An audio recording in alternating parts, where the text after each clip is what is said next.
You know, people ask me all the time, why do you do this? Why do you not retire and read books and write fancy academic papers? And I say, yes, that is also important. But what is more important is that I was given an opportunity to read books in the first place, to engage with ideas because of the sacrifices of ordinary people. And so part of scholarship must be given back to the people in the form of public engagement. He myself was a public scholar, what we call an activist scholar or a scholar activist, who's always trying to use the knowledge that is gained from reading books, from observing people in their communities, in their society, and giving them back, in the words of a UC Guyana, giving them back to the people as a political nourishment and by extension, cultural nourishment. That's what I'm about. It's about being that public scholar whose work is not just confined to the classroom, but that classroom is extended to the public space.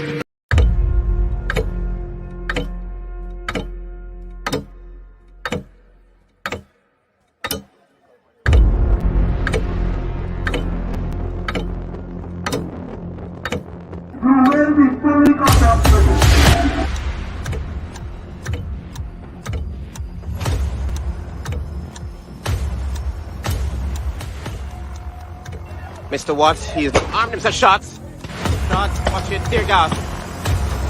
Live rounds, also I can see that.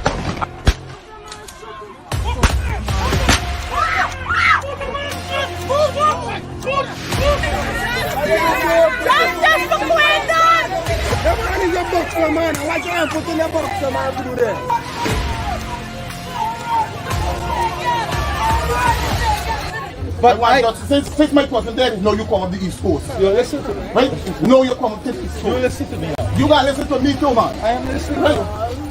Now, I see you on the East Coast. The day when they get a protest of them, the next day, that's when you see one bigger heads come up to talk to my family. Right? And that's bad. If we didn't do a protest, you want to see nobody for justice. I'm not holding back nothing. I'm not holding back nothing. I just need justice and my family.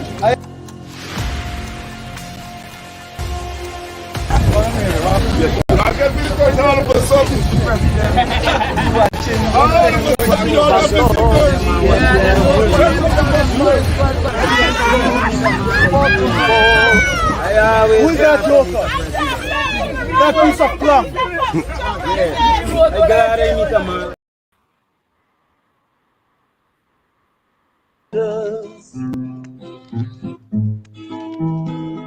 And all live in peace and harmony.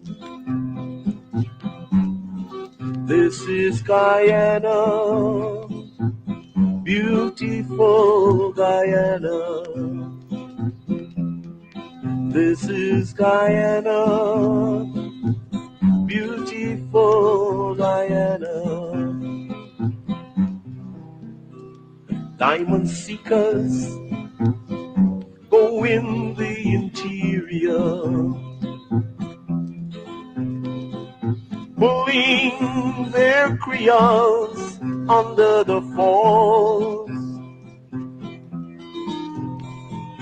singing sweet calypso as they heave on their way to dig up the diamond and the gold. Great kite shore tumbling to the river. How I love to see your foaming tide. I listen to the chirps of the cheerful kiskadee as they throw the yellow breast to the sky. Oh, Guyana, land where I was born. Oh, sweet land, shining in the sun. I could hear the monkey chatter just off the Atlantic. Land of jungles, waterfalls, and sweet scenery, where poor people farm the lands and hunt the waters, and all live in peace and harmony. Give me the email again. This is Guyana, Khemraj. beautiful Guyana. This is Guyana, At Gmail. beautiful Guyana.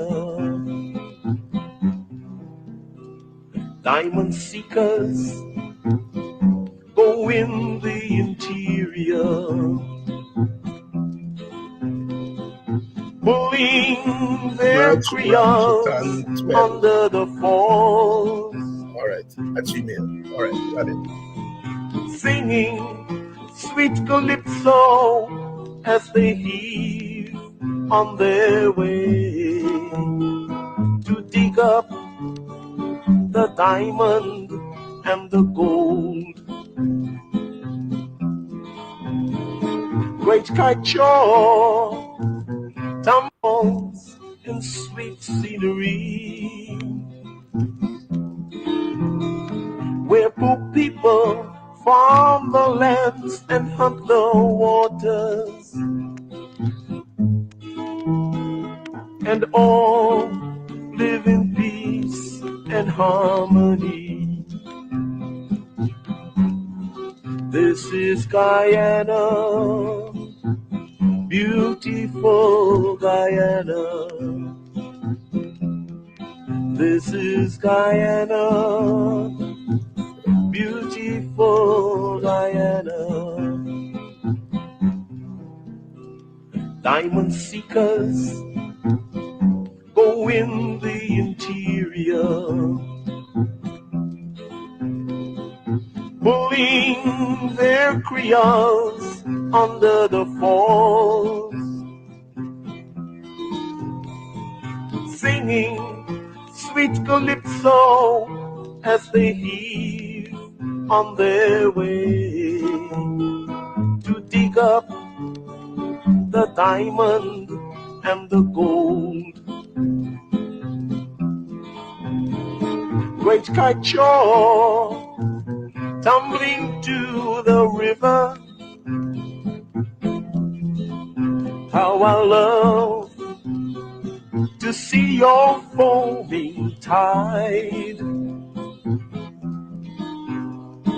I listen to the chirps of the cheerful kiskadee as they throw the yellow breast to the sky. Oh, Guyana, land where I was born. Oh, sweet land, shining in the sun. I could hear the monkey chatter up in a tree, and the parrots singing this melody.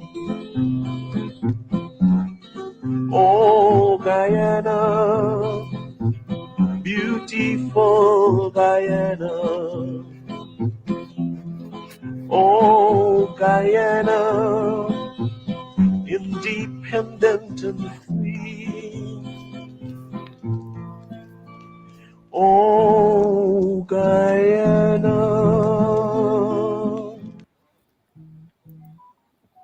And a very good evening to you, and welcome to Politics 101 on a Thursday evening.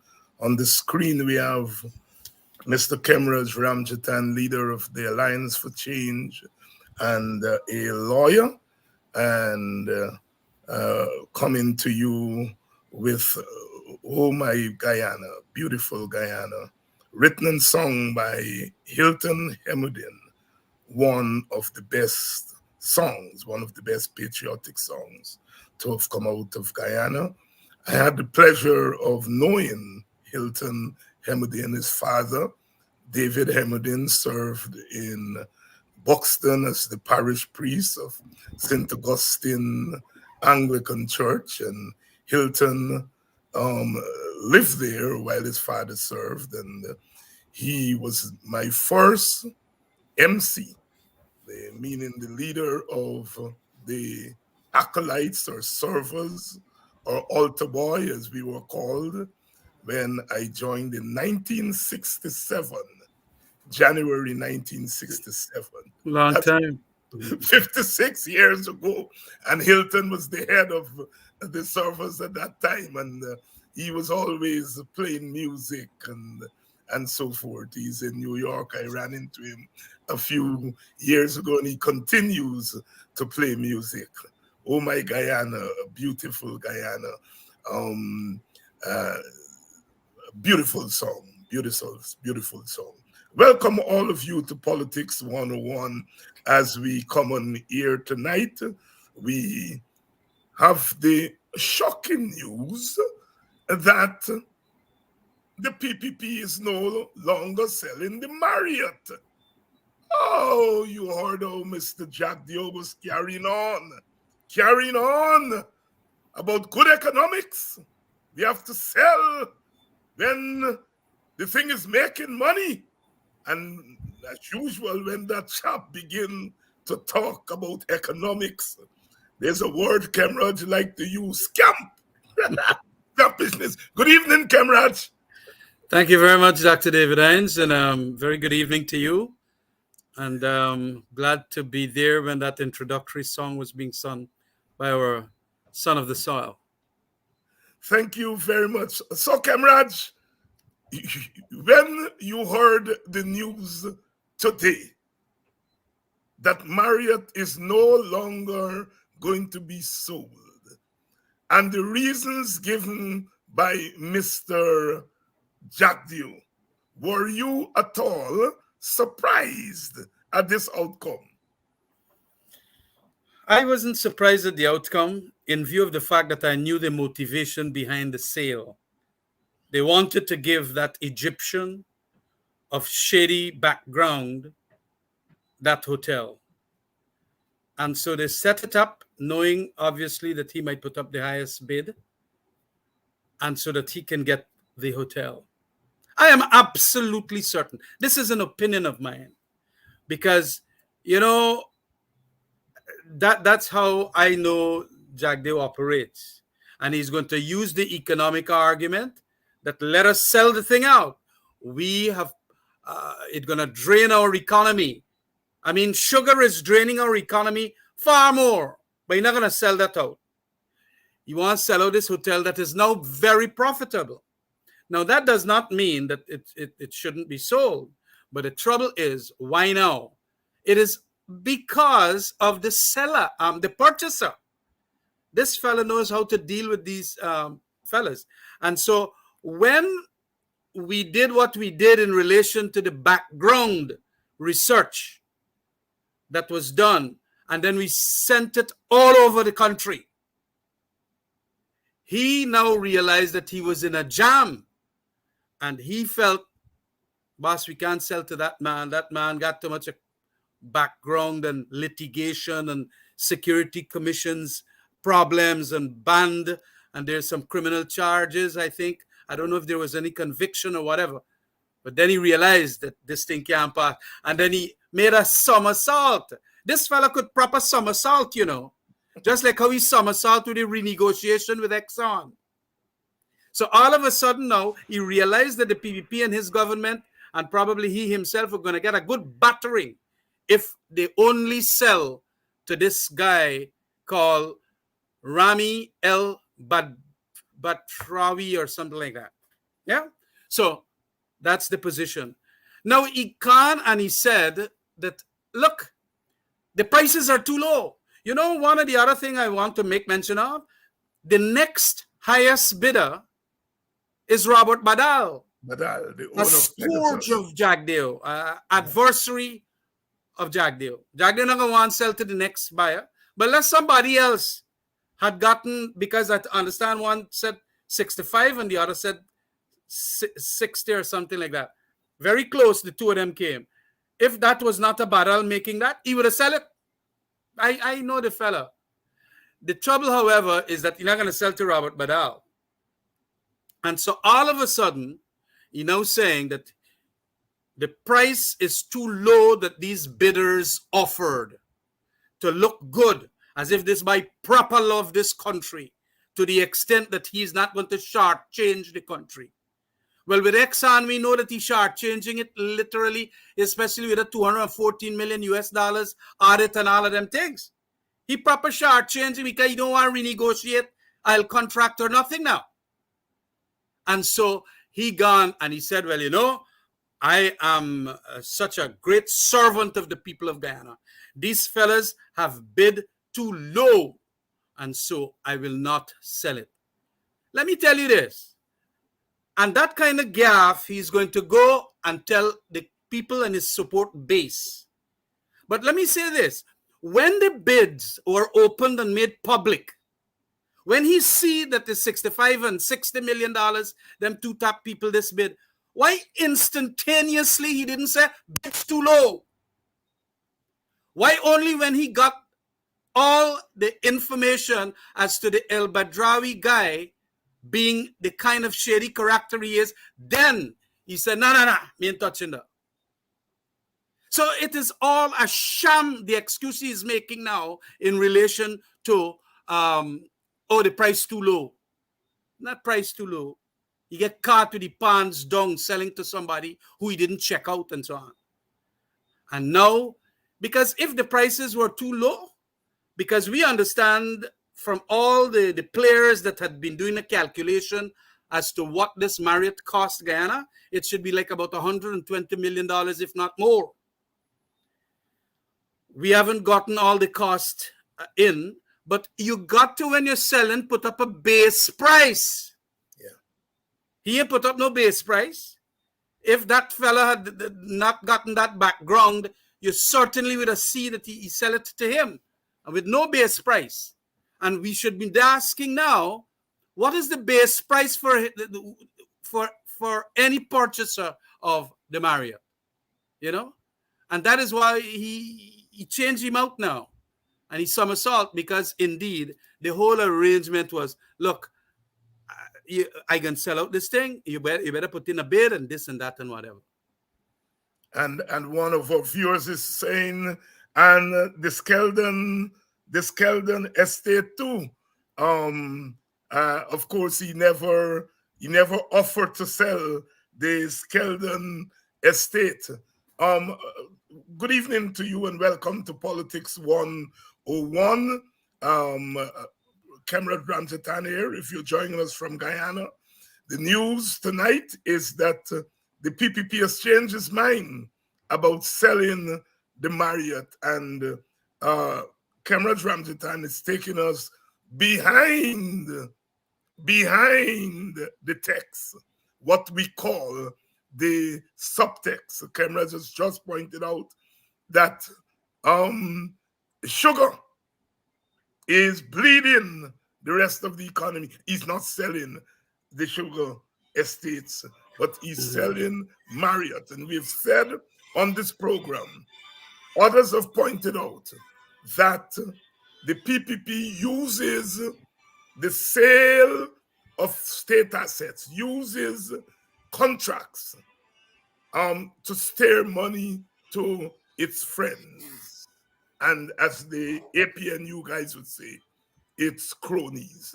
So the Marriott is not going to be sold any longer because, as Khemraj said, the top bidder turned out to be not an upstanding person. And the second bidder is Mr. Robert Badal, who owned the Pegasus and who is a foe, political foe of Barra Jagdeo and the PPP. And so rather than sell it to Badal, they have decided not to sell it. Khemraj, you mentioned the $214 million that came out in the audit. Expand on that. Well, the $214 million is the finding of the auditors as to their auditing of Exxon's expenditures.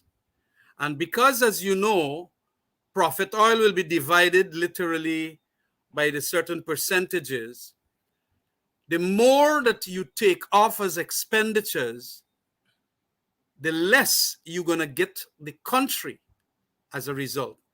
And we have seen and we have heard about this long before by reading the literature in it and also taking the advice of people like Vince Adams, who knows how these big operators in oil operate. Whenever they have this kind of profit share agreement with countries like Guyana, they try to jack up their expenses so that the profits will come down, and to a certain extent then that is what happened here. When they had said that their expenses would have come up to about, I think, I really can't recall the figure now, it came up based on the auditor, $214 million more that they put in the books as expenditures. So that $214 million now is now like you get a partnership agreement, and one of the fellas them doing the sale, he say he sell this and he sell that, but when he sell this or he bought this or he bought that service, he buy it so expensive, so literally to change the other partner, and that is Guyana. So $214 million, the company called IHS Market, who is the auditor, they found that this thing was not properly accounted for. $214 million. You ain't get documentation for them expenditures. It seems like it was very high and things like that. And they computed at $214 million. And then when they find out, when they finish the thing, they then sent it to the government for 2 years from March 2021. Since then days, they gave Jagdeo. Jagdeo has never literally asked Exxon, but look what the auditors have found, that you have created an expenditure here that is tantamount to an extra $214 million that was not supposed to be there. Because if when you put that in profit oil now, we're going to get half of that $214 million, $107 million, going to come back to Guyana.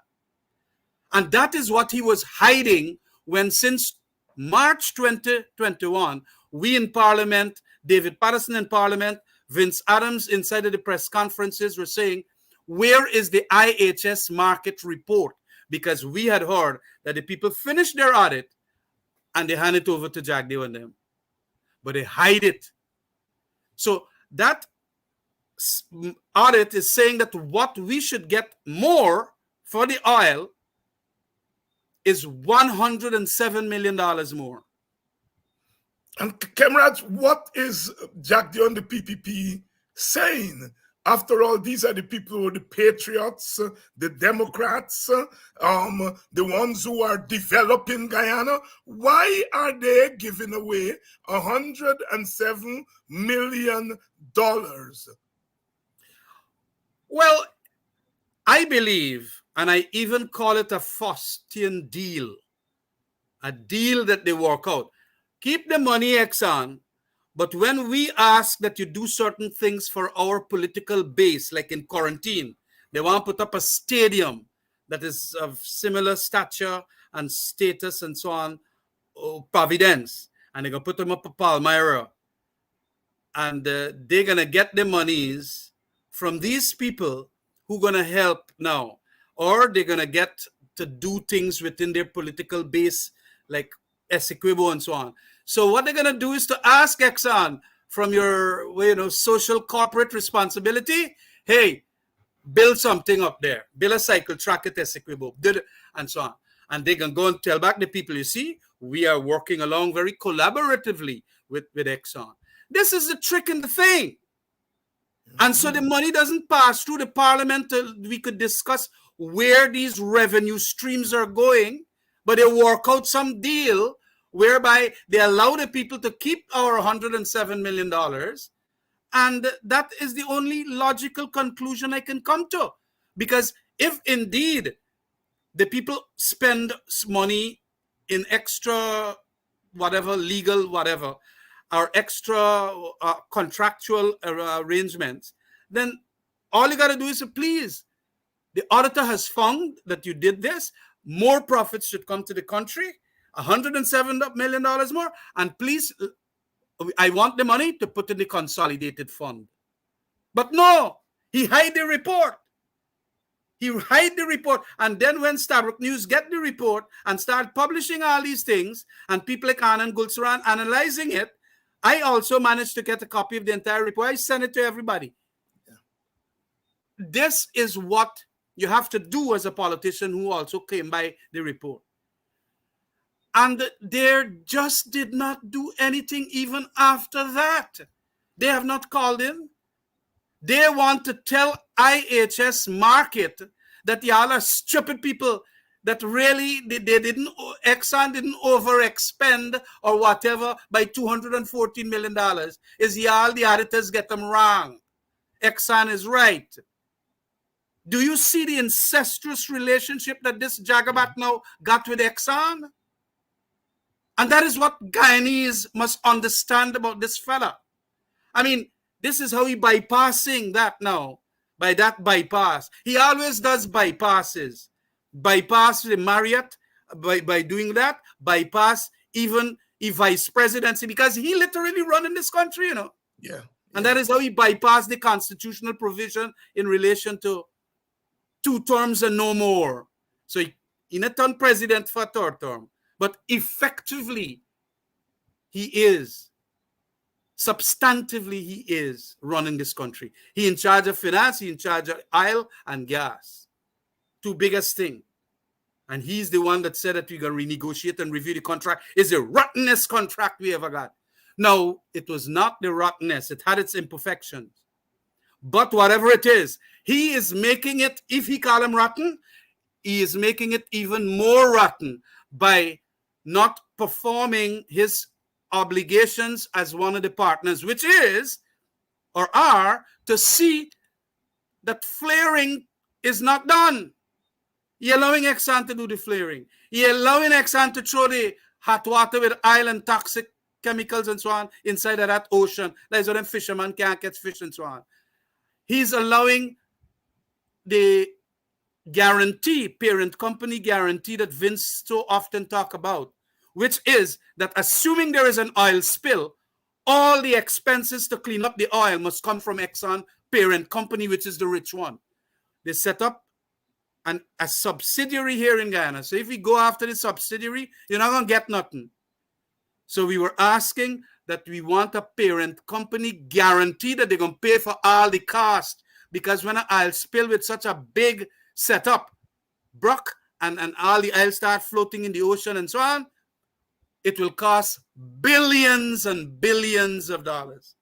And although Vince Adams had gotten them to almost come home with that, because he was not going to open certain of the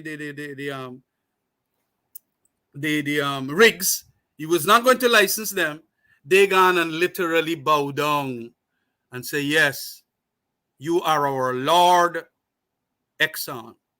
And that is what is happening here. When we signed that deal, we knew that it is going to bring in a lot of monies.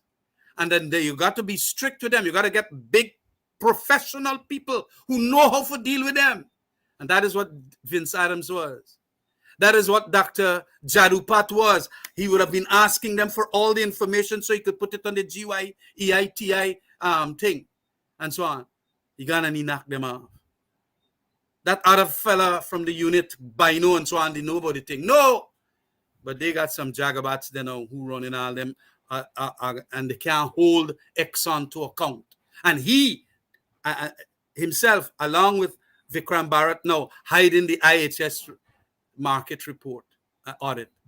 It's shameless what they are doing. But it doesn't surprise me, the question that you had asked earlier. It does not surprise me because this is how these people operate a long, long time, long before 2015. Yeah. Remember? Corruption all over the place. And let me tell you something. The Americans not going to take it lightly what they're doing with corruption in Guyana and all this nasty thing and so on about the permanent secretary. I mean, I cannot understand her explanation in that message that she gave a couple hours today, earlier today. Well, what is that? What are they saying here? And do you know, David, we, in that constitutional reform process of 2000 to 2002, we amended our constitution to create what is called a national public security sectoral committee, so that we will go to Parliament and ask questions about what is happening to crime, what is happening to the Kanu people, what work they're doing, certain reports. Of course, we're going to hold them in certain confidentialities because it's a special committee. Under the regime of the coalition, we had so many meetings. Them fellas, Harry Gill and all of them, said they want to go and see police station in the interior. We use parliamentary monies and we gone inside in the interior. They wanted to cross-examine Silal Prasad as to how what he got as programs for the next 5 years in the coalition government. Silal had to tell them everything. The fire chief, they call up there, subpoena him. I did the subpoena, tell them, but they didn't need subpoena. They came after I told them, yes, you got to come and answer all the questions and so on. Now, since they gone in there, not one word did they appointed us after the first meeting of appointing the members. And Mr. Ben never, ever convened a meeting so that we could call up Mr. Hicken. We could call up the new fire chief. We could call up all the relevant players that come under Home Affairs Ministry in relation to security and ask them questions. We have an obligation to be confidential. I ain't going to come and tell you necessarily matters of an official secret nature and all that. But nothing has happened now. It's a total blockage. And that is why you can have, when you get blockage like that and you have no scrutiny, all manner of things insiders like the PS can do, and then gets your phone taken away and gets your visa revoked and so on. Americans don't revoke your visa like that. They don't take away your phone like that unless there are suspicions they're lurking all around about what you're doing there. And that is what, by virtue of not wanting to speak to the truth and to meet the public demand for what went wrong here, we are going to have unenlightened speculation, as it were. Yeah. And that is what's going to dominate the day. Khemraj Ramjatan, the leader of the Alliance for Change, member of Parliament, former Minister of Public Security, the old Minister of Home Affairs, so he knows what he is talking about. Of course, he's an attorney at law. Khemraj, something jumped out at me around that issue, the young lady, the permanent secretary. She was going to China, not on official government business, but on PPP business, according to what Ben is saying, to attend the political conference on behalf of the PPP. This is the permanent secretary. You serve in government. Look, permanent secretaries are not supposed to be political animals. Yeah. The political animal in that ministry there is the minister. That's right. And they're supposed to be a completely professional and apolitical. And that is what Daniel McCalman was there doing, and even Miss Johnson even before, you know. But then they go and they put away this girl Daniela, and they gone and they take this one here, and look what kind of thing she bring upon us now. It's a very sorry thing. It's a tarnished Guyana when your permanent secretary is going to have her visa revoked. And we really got to get to the bottom of it. Because I see the minister, I mean, I could understand he will want to support her in the meantime, but we got to get to the bottom of it. And that is why institutions like the Public Security Sector Committee of Parliament, or the Parliamentary Security Sector Committee, there is where we could go and bring her, subpoena her, and ask her questions about that. But they block the entire process. You can't go to that committee. If you got anything that you wanted in relation to how the affairs of the fire chief or the public administration of the Home Affairs Ministry or the police force or KANU, that is where we must go. Because opposition must have a knowledge of what is going on. In America, they just tell the leader of the opposition, like, you know, if certain things are happening and they got to do certain secretive things and so on. But you don't cover up. Remember the Contra affair in which people are selling guns and so on? One big investigation and they made rules and so on. We built on all of that when we, in the constitutional reform process, said you got to get this small select committee that is going to get information from the minister about what is happening here. Because publicly the minister and so on are going to tell you anything. And probably he might not even know anything either. Yeah. So you call the girl herself. Hold on a minute. You come here. I want you to answer questions. Just like how all of them, inclusive of Gail and all of them, they wanted Courtney Samuels and they wanted this body and they wanted all of the high officials that we that were there for these various police and fire and so on, KANU officials and so on. But we can't even scrutinize them now. Yeah. Because the whole thing lock off. Ben not calling any meetings of the Public Security Committee. Khemraj, while you're on that subject of the parliament and the way in which the executive is, in a sense, bullying the parliament and preventing the parliament from doing its oversight work, because constitutionally, the National Assembly is supposed to be a check on the executive. That Absolutely, is, yeah. That's how it is. Now, the opposition voted along with the government to expand the number of judges in the Court of Appeal. And you spoke on the matter and give your assent to it. Some people wondered whether that is not opening the way for the PPP to pack the courts. Oh, no. I look, that possibility or probability can still be there. Mm-hmm. But you have a tremendous amount of litigation today as against when we had a maximum of 5 judges under the law, 2 to 5. Now we have gone 5 to 9. Yeah. Actually, we only have 3 judges that are Court of Appeal judges there. 3. The Chancellor and 2 others. And of course, the Chief Justice, who is at the High Court, she could also go up there because so it's like we have 4. Yeah. But you need 2 sets of people dealing with that tremendous amount of litigation that is going up from the High Court and the full court to our, what is called a Court of Appeal.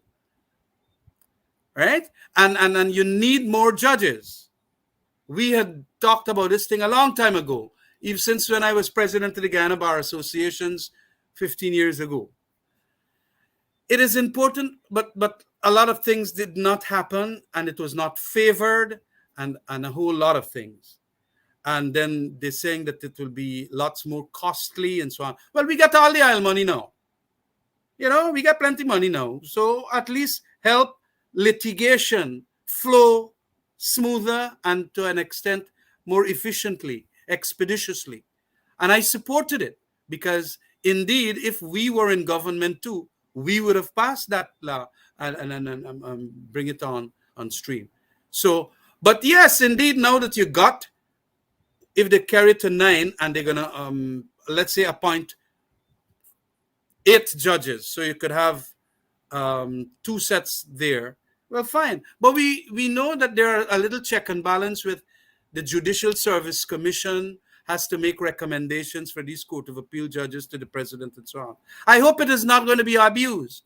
I hope that they behave well, and the best of our judges are going to be promoted upwards to the Court of Appeal. But not because you might have that as a potential, you are not going to increase so that the litigation, because I tell you what too, David, political cases come far and few. A lot of the cases that the judges got to deal with are between citizen and citizen, or the state and citizen. So you're not going to get plenty cases like that period, 2020, when we had so many cases. And then we always have the apex court that I have tremendous respect for. So if any of them want to do any kind of thing there and rule in a certain way and whatever, you go to the CCJ. And the CCJ will say, well, what kind of judgment is this? Or it will condemn, or it will critique and then reverse. So I have no problem even with that possibility existing, because you can easily go and appeal the decision higher up. But we need more judges for purposes of getting the litigation out. Khemraj Ramjatan here tonight, clarifying for us the opposition support of the new act now that expanded the number of judges on the appeal court. Khemraj staying in the National Assembly, on that very day, the government tabled the bill for this national intelligence and security this national intelligence body that they are putting in place. We learned subsequently from the press that the PPP saying that this thing is not a new thing, that they put it in place since they were in government before, and it was continued under the coalition government. I think you made reference just now to the Security Committee in the Parliament. Explain for us first why your government continued with the arrangement, if it's true, if what the PPP says it's true, why your government continued one. So that's one question. And secondly, why the PPP is now taking it to Parliament and to have a law now empowering this this agency. Look, I want us not to be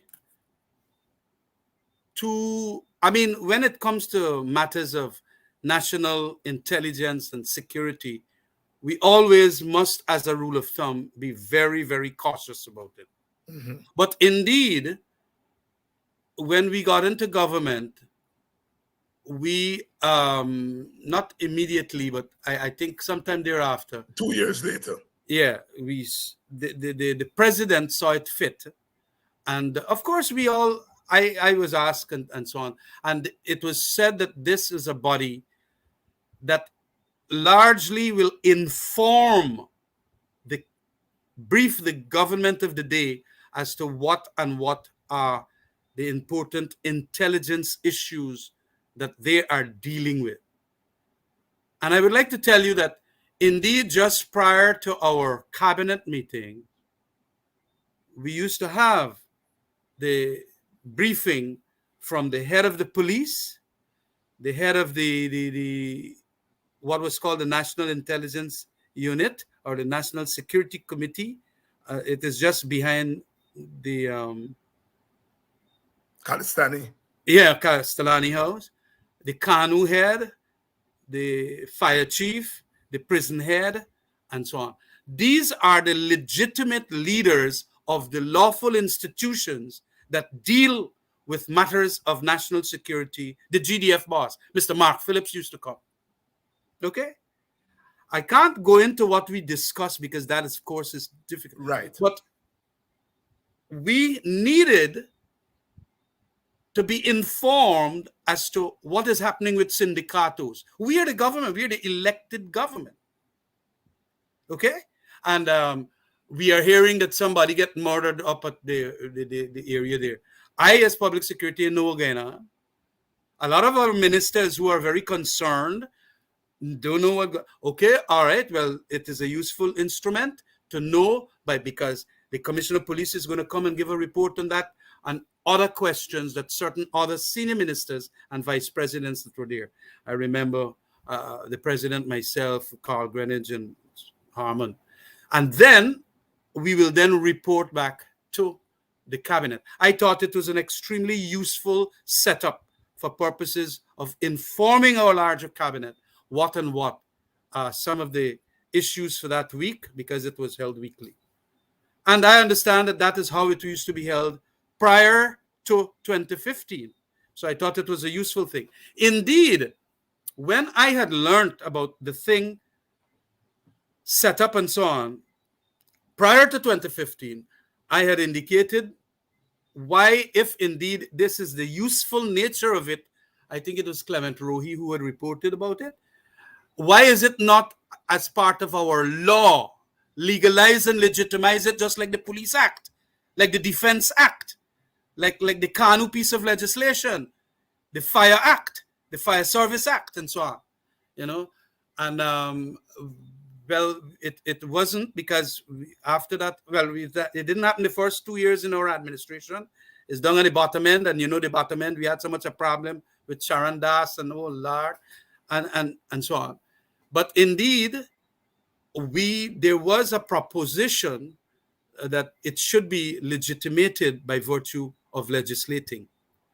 And however, I want to do a comparison and this is where I'm going to go back to find out if what is in this act is exactly as we knew what was going on, so that we don't see that the PPP using it now as a separate institution that is then going to make de minimis the police force and things like that, because there's some strong language used here.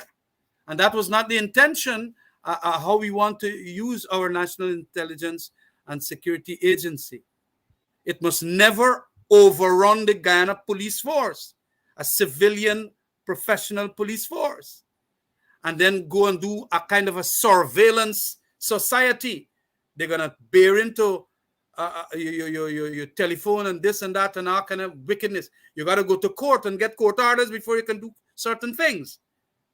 You understand what I mean? Yes, so that yes. The human rights of the country, citizens, are not going to be affected. So it is a plenty work I got over this holiday period and so on. So and I don't want to talk much more about it. Right? Understandably so. It is. The opposition has asked for it to be sent to select committee.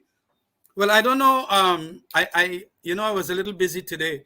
I don't know if it was. Yes, this thing got to be sent to the select committee. As a matter of fact, we had asked because we had wanted I had intended, I tell you honestly, to talk about it in the Public Security Sector Committee of Parliament. Right. Because that is a safer place. You don't want because you can ask a lot of questions about what this means and what that means, right. And so on. But the select committee is an ideal place too. And we put people there to find out what that means, what that provision means. Is it going to an overreach in relation to privacy issues, overreaching and so on? Because, look, I want Guyanese to be safe, but they must have their liberties. Every time you try to strengthen security, you just got to give away a little bit of liberty. But we must try as best as possible to make that the exceptional case. We mustn't give it away like that. And that is why we have to be very, very careful. a lot of people are going to be very suspicious about it, and they're right to be suspicious about it. But it is an institution that should be legitimated by legislation, if we're going to have one, and to be done as early as possible. And of course, the bottom line is that it must not be a substitute for the constitutional forces, meaning the Absolutely. army and the police. Absolutely. Yes. Khemraj, earlier this week, the court handed down its decision on the matter brought by the APNU over whether the president was guilty of dereliction of duty for not engaging the opposition leader in the substantive appointment of the two heads of the court, meaning the Chief Justice and the Chancellor. And the court seems to say that the onus was on the opposition leader to press the government, press the president, and that the opposition, because it for some time didn't have an opposition leader, etc., etc. But the court then said that it should be expedited. What do you make of the ruling?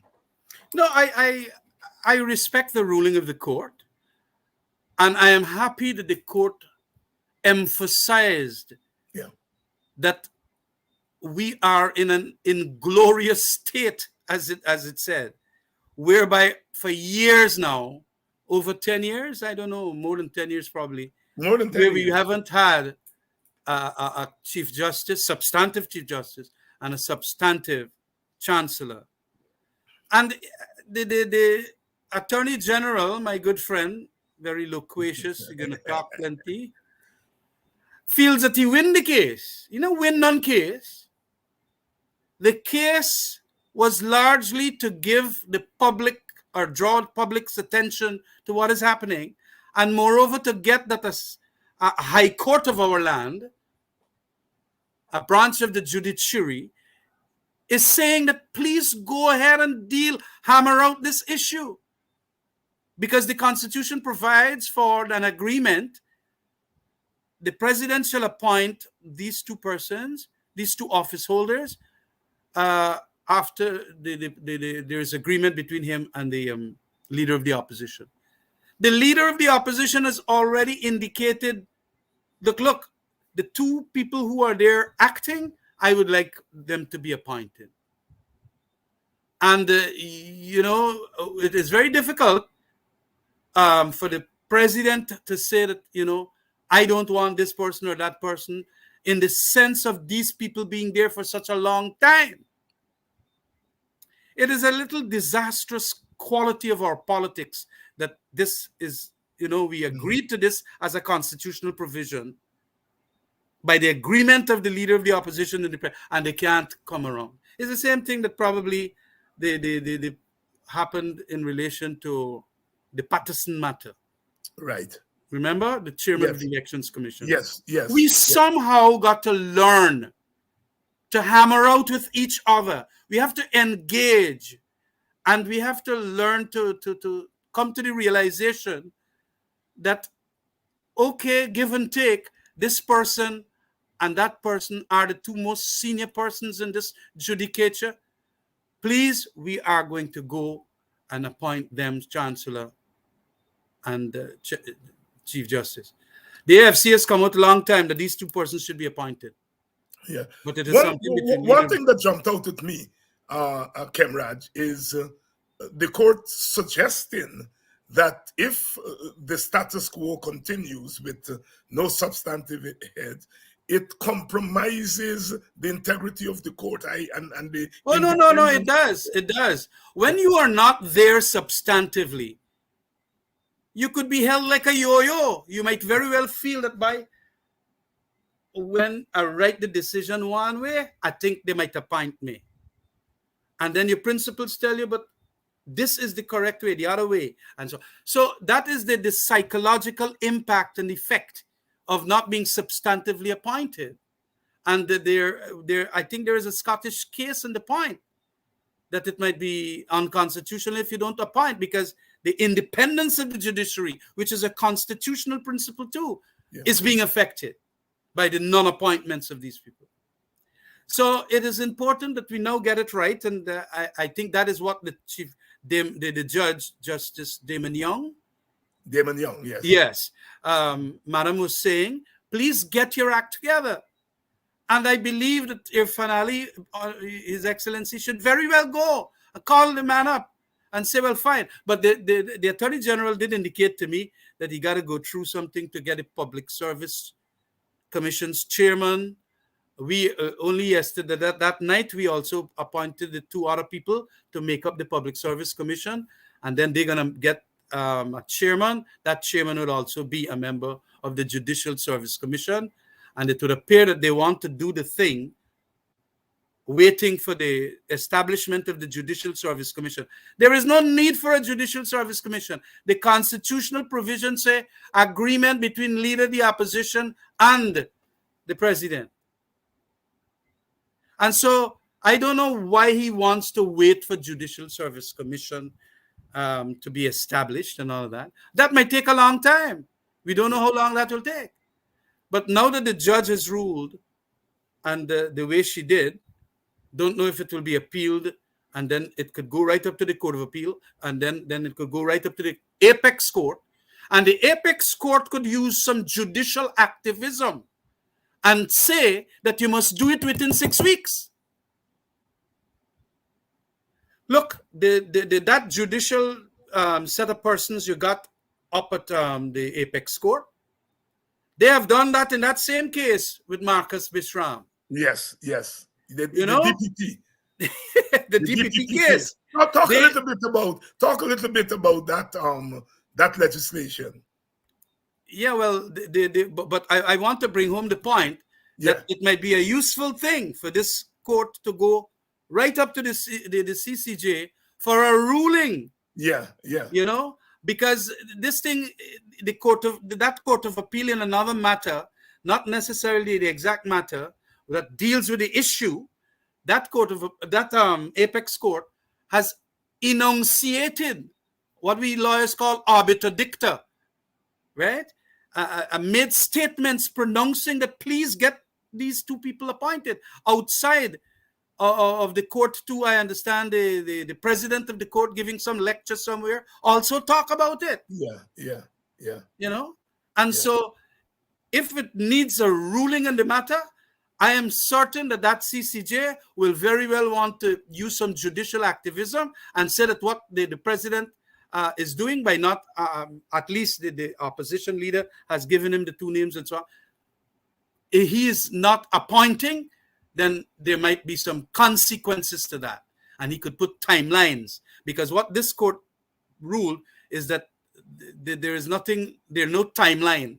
But you could get now, because if the basic structure of our constitution is being eroded by timelines going for 10 years now and you can't appoint, a court could very well interpret and say, look, we are not going to allow the politicians of the day who got a duty to ensure that we get a chancellor and a chief justice to continue this madness for any longer.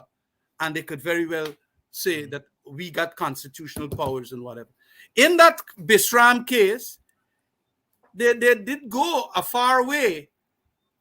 Look, our law as it stood for 40 years or 50 years was that the DPP get the power to instruct a magistrate and tell the magistrate who discharged an accused, look, in a preliminary inquiry, that is, you commit Bisram. And of course, this matter was dealt with by Geoff Haynes, Crane, and Messiah. And all 3 of them at the Court of Appeal, and that was when the Court of Appeal was our final court. But it was a fantastic court.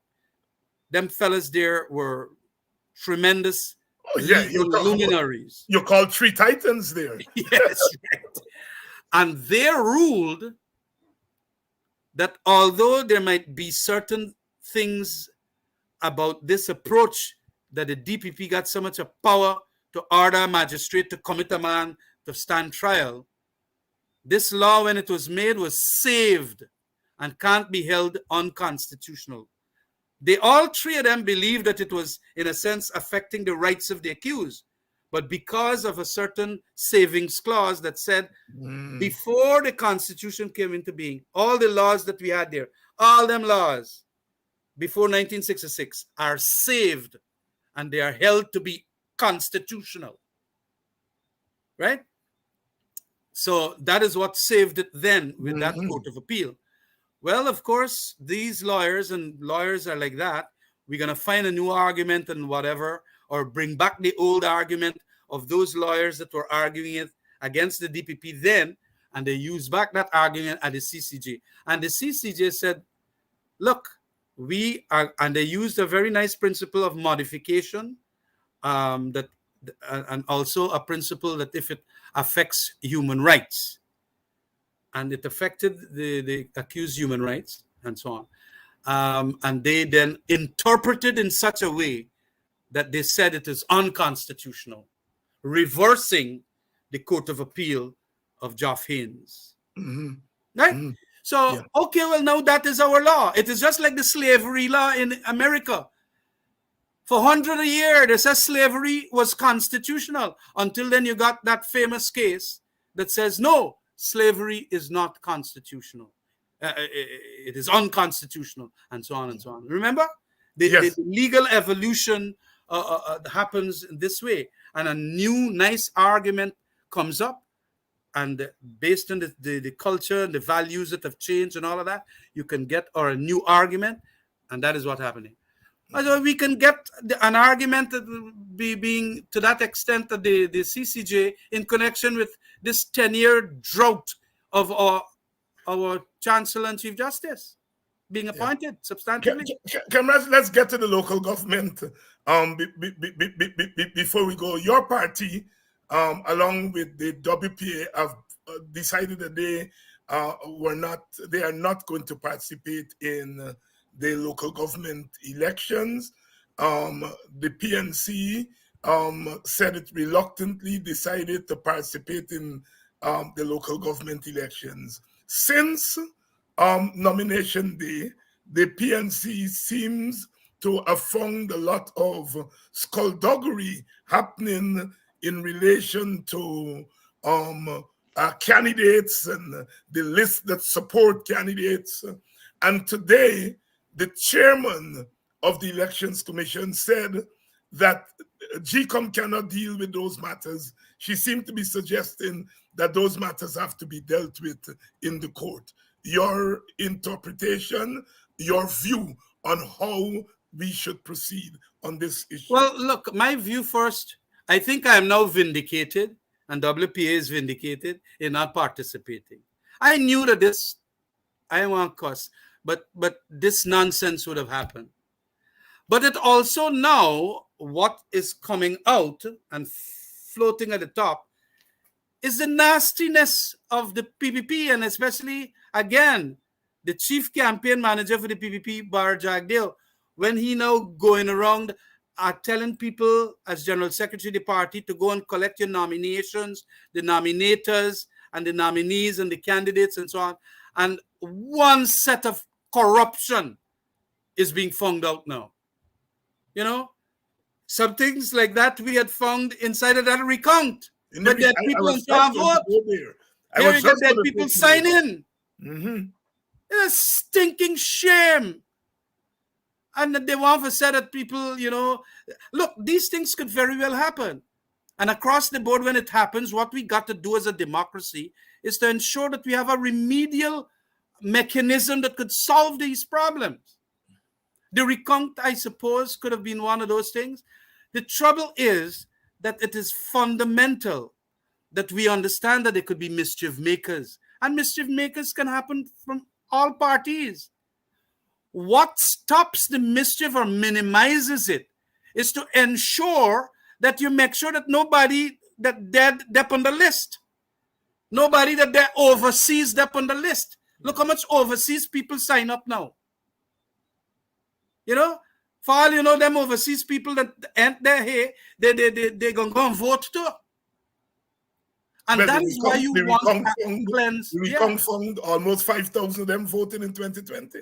Exactly. Which is a seat. Absolutely. Absolutely. And that came from the immigration records, from the police force. I hope they're keeping those records safe. Well, Mr. Nandalal asked GCOM to turn over the records to him. So he has the records, and I too hope. Now, what do you make of Justice Singh, retired Justice Singh, Claudette Singh, saying that GCOM cannot deal with that matter from a legal standpoint? Well, you know, I honestly respect the legal opinion of Madam Justice Singh. As a matter of fact, when I came into the legal profession, she was one that I looked up to because she was in the criminal law stream at the assizes and so on. And I was at the DPP's chambers. And I have tremendous respect for her. So unless I could come up with a better legal opinion, I will stick with hers because I didn't take a look at the law, quite frankly.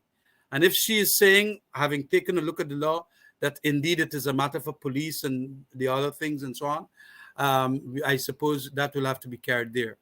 But she must take note of all of these things and make some strong remarks against those PPP officials that did this. Same handwriting.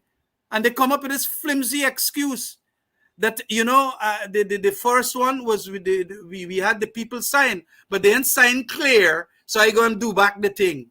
What kind of nonsense is that? Let me ask you this.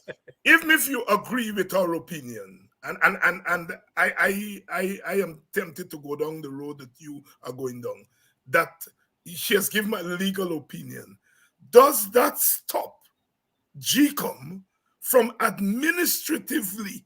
Because remember, the court said during the 5 months that GCOM can correct things. This is the ruling in that first case that the PPP brought.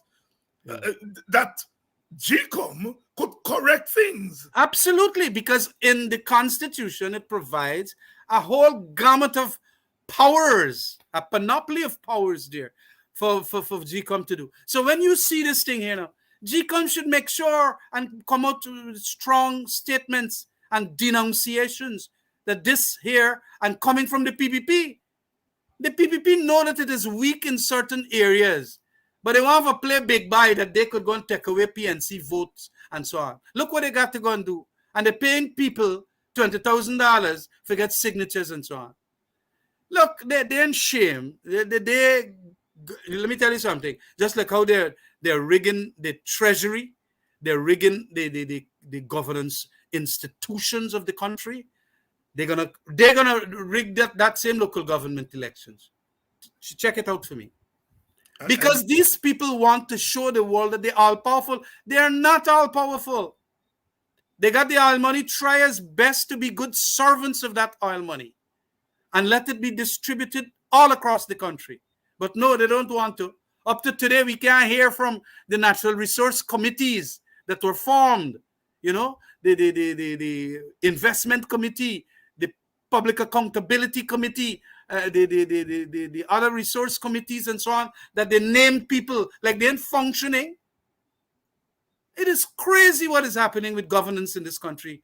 And it is all I put at the feet of the PPP and especially Barajagdeo. He wants to be numero uno. Mm-hmm. And he going to want to sidetrack all of these fellas, bypass them. And that is what he's doing. You got to get rid of him. The PPP got to get rid of him.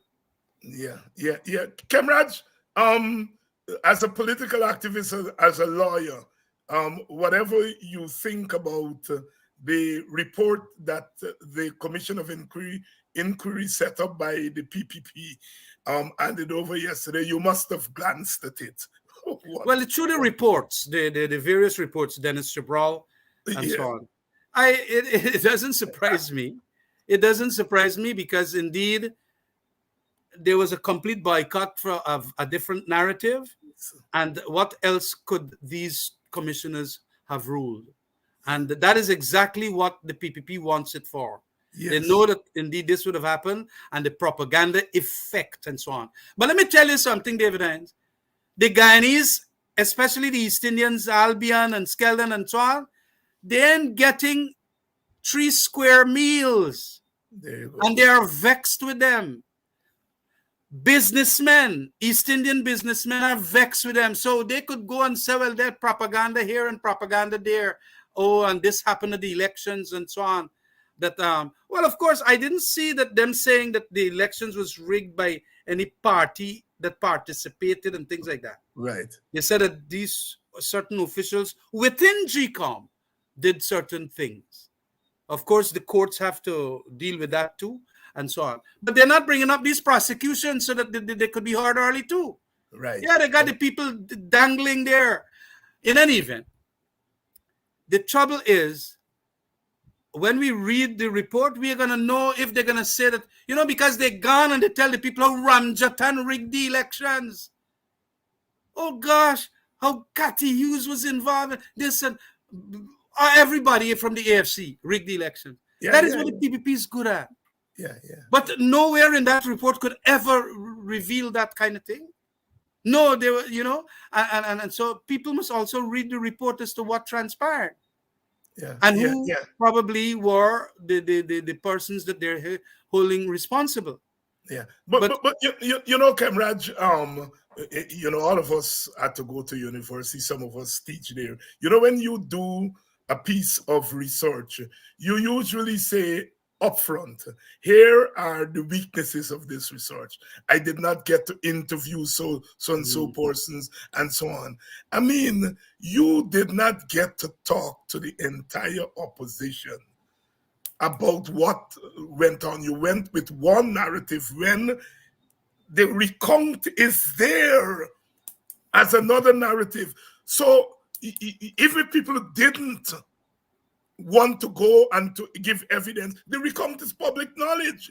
And the recount was sent to them, I understand. Yeah, I mean, so one is led to conclude that this was another farce. I was hoping that whatever they did, they would have acknowledged at least that we ain't hear the other side. You see? It was kind of ex parte. Yeah. But here, look, I don't want to be condemnatory. The opposition decided not to go. And so it is like in a court of law, if you file an action against a defendant and the defendant to go, the judge grant decision against the defendant for the plaintiff. And I think that is what happened here. It is a political kind of a litigation, not the necessary judicial litigation. And so that ought to operate, and they probably ought to have said that these are the weaknesses too. But of course, I don't know if they said that. I still have to read the report. But let's see. I probably will make more pronouncements as we go along. Khemraj Ramjatan, leader of the AFC, member of parliament, former minister of public affairs and public security, and himself a veteran lawyer, really walking us through a number of cases here tonight. And, Khemraj, I am a strong believer in judicial review.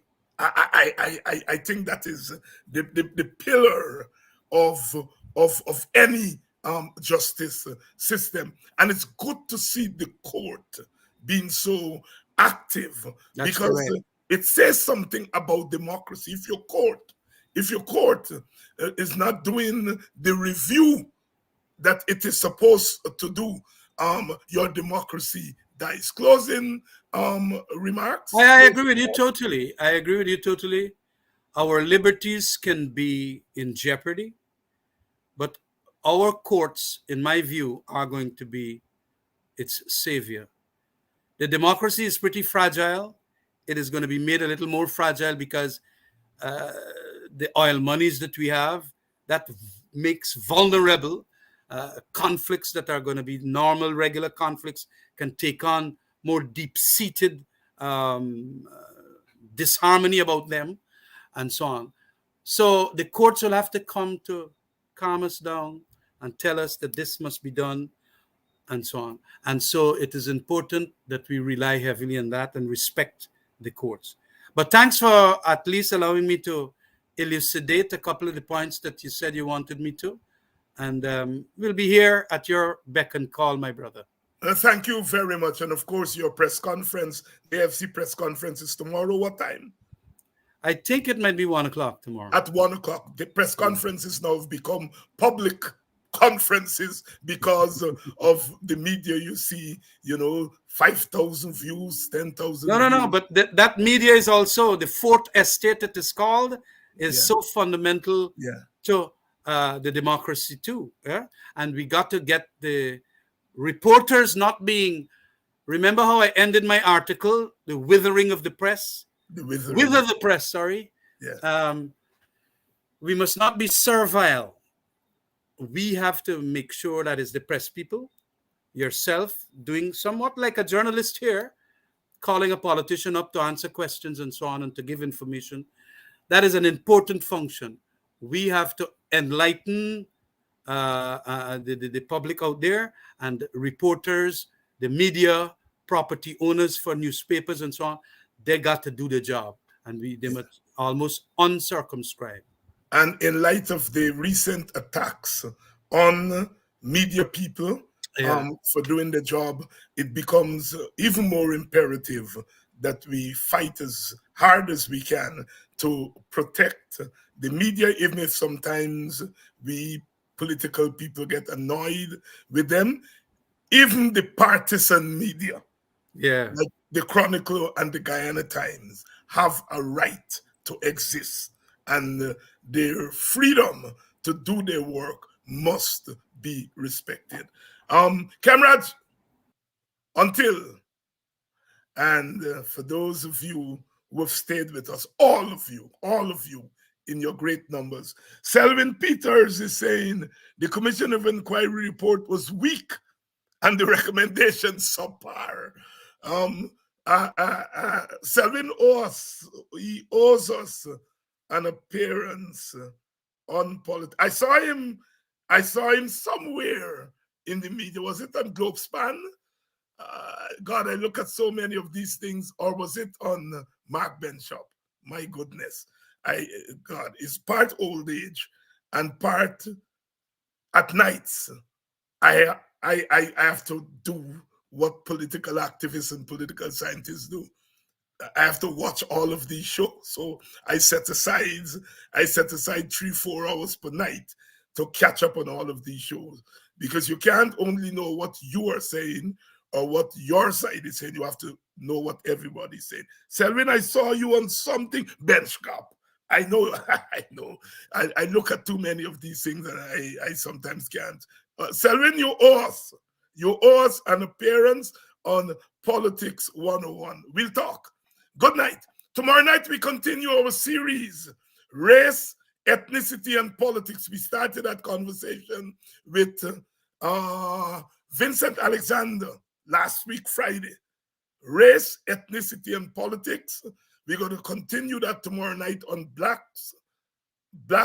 Matters. We're going to be discussing race, ethnicity, and politics. Vincent is coming back, and we are going to have a broadened panel to continue to explore this issue of race, ethnicity, and politics. See you all tomorrow, same time. I understand that the protest continued today and will be continuing tomorrow outside of GCOM. It's good to see. It is good to see some bodies on the ground.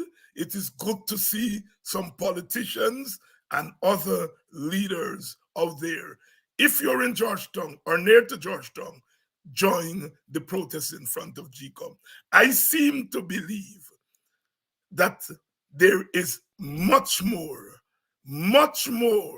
to develop around these local government elections. I am not sure yet that all of us will not end up boycotting that election. Because if the rate at which we are going, I understand the PNC today show about 3 dead people. It was 1 couple of days ago. I think we are on to something. I think we're on to something. Good night.